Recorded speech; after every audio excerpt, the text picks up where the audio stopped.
Et puis j'aborde le troisième volet de cette émission en revenant sur... Alors c'est pas vraiment une censure, c'est une restriction de diffusion qu'a subi mon entretien avec André Berkoff de mercredi passé sur Sud Radio. Donc vous savez qu'une chaîne fait son audience avec, bien sûr, la diffusion en direct et les gens qui écoutent la station de radio, en l'occurrence à ce moment-là, mais également par les rediffusions sur différents canaux et en principal YouTube, qui est la plus regardée de toutes les chaînes de contenu vidéo. Or là, et de manière exceptionnelle, parce que c'est très rare que cela se produise, Sud Radio a décidé de ne pas diffuser notre entretien avec André Berkoff sur la chaîne YouTube, mais d'utiliser Dailymotion, qui est une plateforme française franchement assez ratée, qu'à peu près personne ne regarde, et donc il y a une intention délibérée, une décision, un choix de Sud Radio de ne pas porter notre entretien à la connaissance du public d'une manière qui aurait suscité l'intérêt de son public. Alors voilà, c'est évidemment une question qui pose question, et je me permets de préciser que je ne m'exprime pas du tout depuis une position de plainte. C'est pas je dis c'est scandaleux, il me censure, non, parce qu'au fond il y a un principe de liberté auquel je suis attaché. Une chaîne est libre d'inviter qui elle veut, les invités sont libres d'y aller ou pas. En même temps, c'est aussi un investissement de notre part. Moi, je paye mes frais de transport, je libère une journée, vous voyez, je mets aussi ça à disposition de la rencontre. Et puis après, bien sûr, la chaîne est libre de publier comme elle le veut.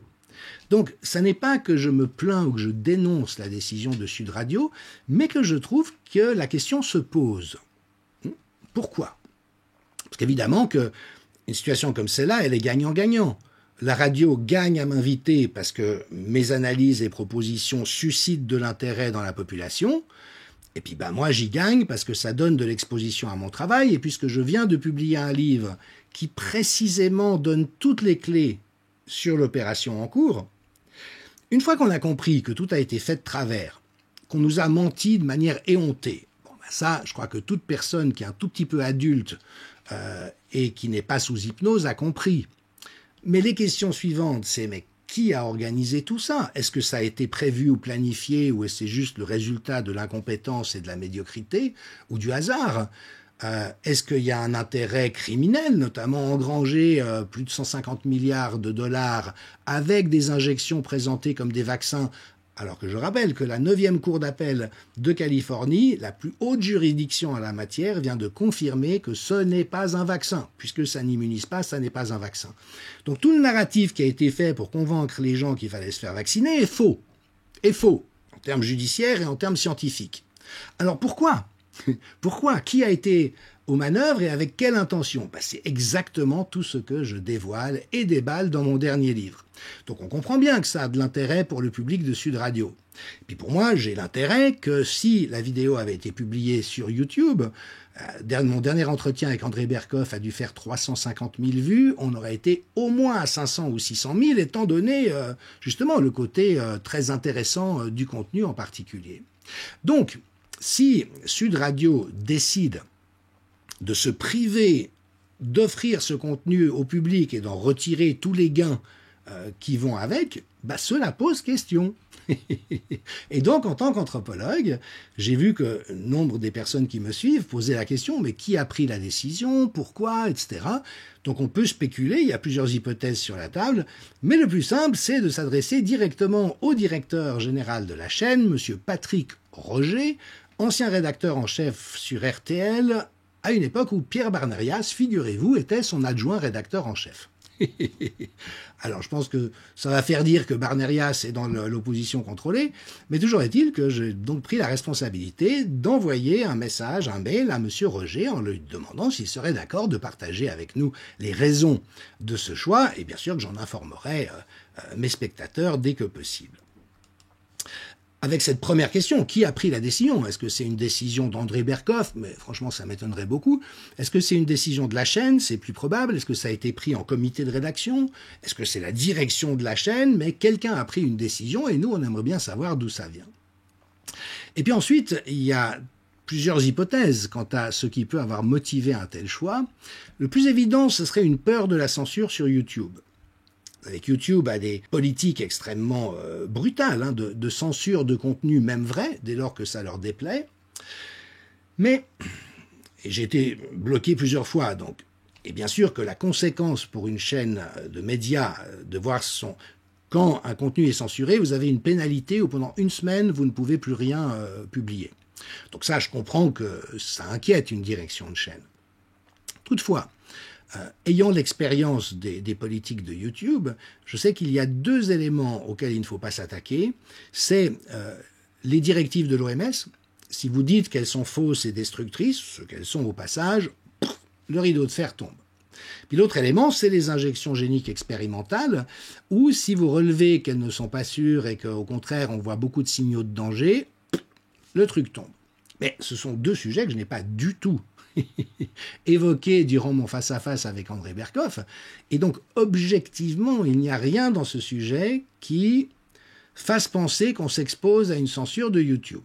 Alors pour tester, je l'ai moi-même publié sur ma chaîne, et effectivement, aucun souci. Donc, cette peur-là, si tant est qu'elle ait motivé la décision, elle est juste erronée. Ensuite, je me suis attaqué de manière assez directe à Anthony Fauci dans l'émission, mais là encore, à partir d'éléments connus, je n'invente rien. Ma force, c'est d'aller chercher l'information qui existe et de faire des synthèses avec. Et notamment le fait que Anthony Fauci a conduit des opérations d'expérimentation médicale sur des populations vulnérables, et notamment des enfants dans des orphelinats ou des familles d'accueil à New York, absolument abominables. Abominable, ça fait froid dans le dos. Je vous renvoie aux publications de Robert Kennedy Jr. à ce sujet, dont je rappelle que c'est un avocat expérimenté, qu'il a remporté énormément de procès contre des compagnies pharmaceutiques, et il donne toutes les références sur ces expériences abominables dont je vous parle. Vous les trouvez bien sûr au complet dans le livre traduit en français. Le titre en américain, c'est « Le vrai Anthony Fauci ». Donc, comme tout est documenté, avéré, et que ça ne mérite aucunement une censure, franchement, sauf à être aux ordres de Pfizer, je ne vois pas très bien ce qui aurait pu motiver Sud Radio dans cette direction. Autre hypothèse, je critique de manière assez frontale Emmanuel Macron, dont je dis qu'il a été mandaté pour détruire la France et l'économie française, et qu'il est le pion des forces globalo-fascistes dans l'échiquier européen. Mais ça, il y a d'éminents analystes aux États-Unis qui l'ont dit, Klaus Schwab l'a dit, j'ai cité un tweet de l'ancien sénateur Yves Pozzo di Borgo qui dit s'être entretenu avec des hauts responsables de l'administration américaine qui lui ont confirmé cette réalité. Donc, vous voyez ce que je veux dire, c'est une information sourcée, c'est une information solide. Elle peut être fausse. Ça n'est pas parce que ces sources disent qu'il en est ainsi que ça l'est. Mais moi, mon travail, c'est pas de juger de la pertinence ou de la validité de l'information, c'est d'évaluer le fait qu'à partir du moment où des sources suffisamment crédibles le disent de manière convergente, on peut nommer cette information. Et puis, je me suis attaqué, évidemment, à Bruno Le Maire en traitant de dégueulasse, sa prétention d'avoir sauvé l'économie française. Pourquoi ? Parce qu'on voit bien que toutes les mesures inutiles et destructrices contre le Covid ont au contraire dévasté l'économie française. On a vu le taux de faillite exploser dans tous les secteurs de l'économie réelle. On a vu que les pays qui n'appliquaient pas les mauvaises recettes du gouvernement français ne connaissaient pas une destruction pareille. Donc la réalité évidente, c'est qu'il a détruit l'économie française. Et donc quand il vient dans son narcissisme boursouflé dire qu'il a sauvé l'économie, oui, je dis que c'est dégueulasse. Et d'ailleurs, André Berkoff, à ce moment-là, fait vraiment bien son travail de journaliste. Il me reprend, enfin, il questionne, il dit « Mais vous utilisez le mot dégueulasse, c'est fort, pourquoi dites-vous ça ?» Vous voyez ? Alors des lecteurs m'ont dit « Oui, il a été déstabilisé, ça se voit, etc. » Peut-être, je ne sais pas. Mais ce que je vois surtout, c'est que c'est le rôle d'un journaliste de questionner ce que dit son invité. Si c'est juste pour faire la même chose que ceux d'en face, ça ne vaut pas la peine. Donc quand je parle des expériences de Fauci, André Berkoff relève en disant « Mais c'est avéré, ce que vous dites, c'est documenté. » Je dis « Oui, c'est documenté. » Et j'explique pourquoi je dis que ce que fait Bruno Le Maire est dégueulasse. Donc, c'est une autre hypothèse, c'est que Sud Radio n'a pas envie de contrarier Emmanuel Macron et Bruno Le Maire. Alors, je vais poser la question très directement au directeur général, en sachant que puisque c'était quelques jours avant les élections européennes, il se peut que la direction ou la rédaction ait évalué que cela allait à l'encontre du fait qu'il ne fallait pas prendre position dans une campagne. C'est aussi une possibilité. Et si c'est le cas, c'est une bonne nouvelle, parce que ça veut dire qu'ils vont pouvoir maintenant poster la vidéo en ligne, que les élections sont passées. Voilà.